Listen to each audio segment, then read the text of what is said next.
About 2 days ago, William Ruto promised to cut travel expenses. And that was after Kenyans had complained that he is a flying president because a week can hardly pass without William Ruto flying out of the country.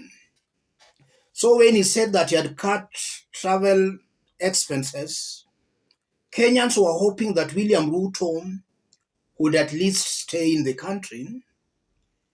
But hardly 2 days have passed. As I talk, he's in Brazzaville, Congo. Another confirmation that William Ruto does not mean what he says, and he does not say what he means. That aside, in this video, I want us to listen to the Kalenjin nation from Baringo County. Their strong sentiments are going to inform the basis of our analysis right now. Sisi tulipea William Ruto kura kwa sababu ya kitu moja. Na fahamu kutoka leo hii kwamba si kwa sababu ya mambo na fertilizers, mambo na crop processing, ni kwa sababu ya usalama yetu. Lakini mpaka leo hii jambo hilo limekuwa the other way round. Mimi naona rais akisunguka akienda Nyeri, akienda Murang'a, anaenda kumwambia Uhuru Kenyatta huku pewa kura na Raila. Jambo hilo mimi nashangaa wakati anasema hivyo, na akikuja Baringo hii watu wetu wa bandits au kupatia kura hata moja. Jambo hilo inatupatia nini sisi? Inatupatia kwamba yeye sasa ametuacha sisi wale tulikuwa tumepatia kura kwa sababu ya hiyo maneno ya usalama, akaenda njia ile nyingine.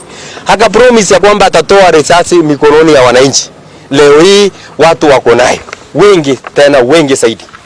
Juzi Kindiki alikuja hapa, akakuja kuongea mambo ya sijui old division, sijui nini, akuja sijui wapi. Sasa anaongea anasema shoot to kill. Hiyo mambo benye alisema shoot to kill ilikuja the other way round, because our bandits ndio wanazidi kushoot watu direct, moja baada ya mwingine, moja baada ya mwingine. Sasa kama juzi ana shoot mtu na kuacha ng'ombe bila kuchukua chochote, hiyo si ilikuwa ni orders ya Kindiki? Tafadhali mimi nasema hivi, rais akiwa mahali anakuwa, sisi watu wa Baringo tunalia. Tunasikia kwa media sijui North Rift imetulia. Hii imetulia wapi? Watoto wetu wa mashule wakihangaika. Watoto wetu wa mashule Bogoto wanasimama kwa milango na madirisha wakiwa na mabunduki mikononi mwa wananchi. Na rais anasunguka Kenya mzima, dunia mzima, Afrika. Sijui mpaka naitwa rais wa Afrika. Akizunguka nataka kupeleka wanajeshi Haiti. Na watu wake hapa Loyamoro, watu wetu hapa Baringo hii wanalia. Sasa sisi tutalia mpaka lini? Siku gani sisi tutapata amani? Kama tutapata amani kwa Rais William Ruto ambaye anatoka ile hii, tutapata kwa nani ndugu zenu? Sisi tunalia, na rais angejua mambo haya asikize kwa makini. Those are Kalenjins from Baringo County, and they are talking about insecurity in their area. And it's not only in Baringo. We have seen insecurity in Lamu, in Turkana, across the country. Kenyans are not safe.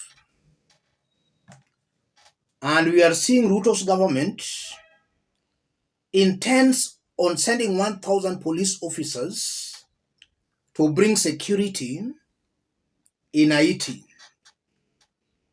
Yes, it's a little bit ironic that back at home, there is a lot of insecurity.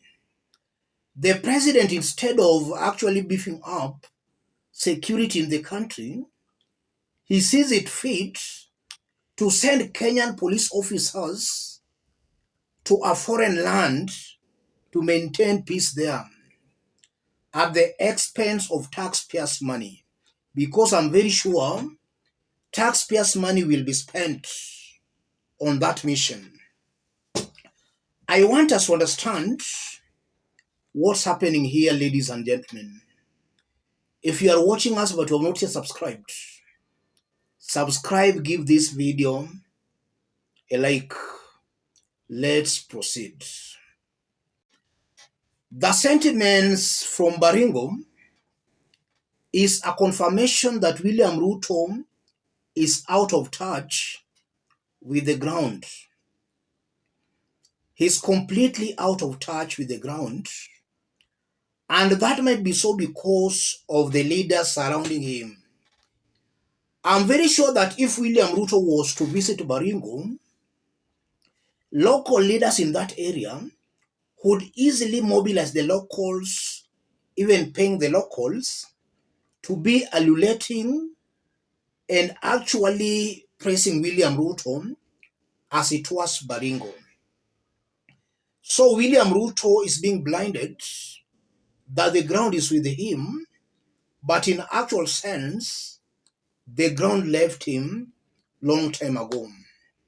The sentiments confirms that Ruto is out of touch with the ground.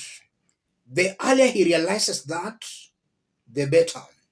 If he listens to the elected leaders, then he'll find himself politically irrelevant, and he'll realize when it's late that the ground is not with him. And then secondly, I'm seeing a very high possibility where the next election we might see very interesting dynamics that have never been seen before in the country. It's assumed that the Kalenjin nation will automatically vote for William Ruto. That's what is widely assumed.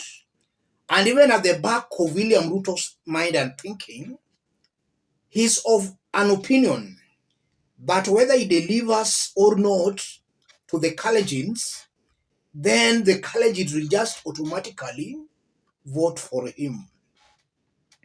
Ruto should come out of that slumber. Politics is dynamic.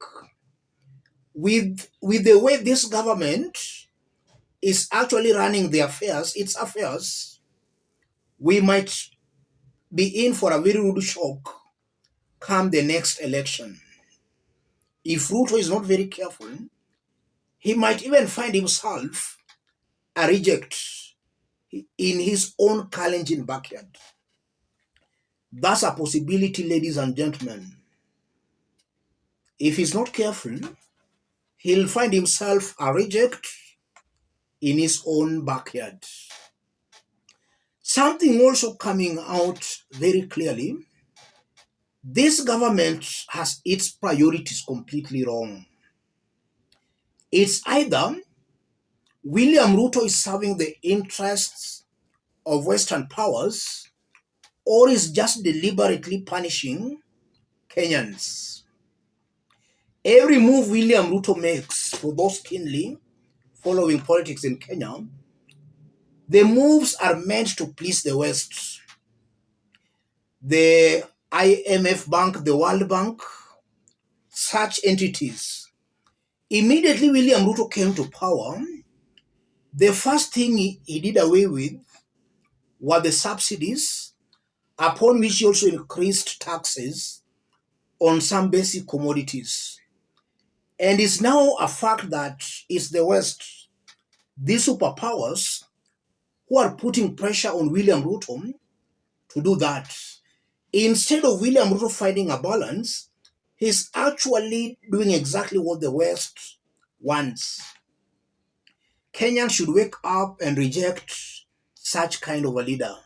We can't have a leader who is just in office to please the West at the expense of those who voted for him. That's also something coming out very, very clearly.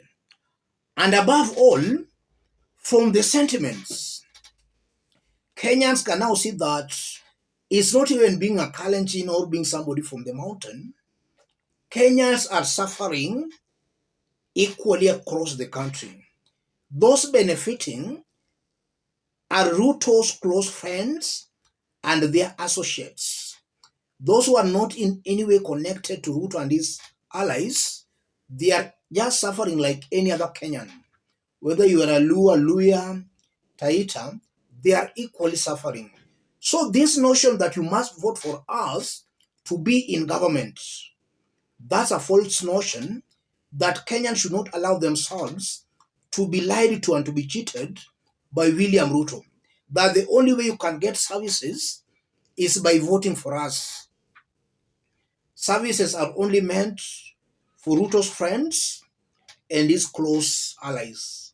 That's why, irrespective of our political affiliation, ethnic backgrounds, Kenyans should vote wisely. Kenyans should gang up against bogus leadership. Kenya Kwanza's leadership is one such bogus leadership. Let me stop it there, ladies and gentlemen. If you are watching us but you have not yet subscribed, subscribe, give this video a like.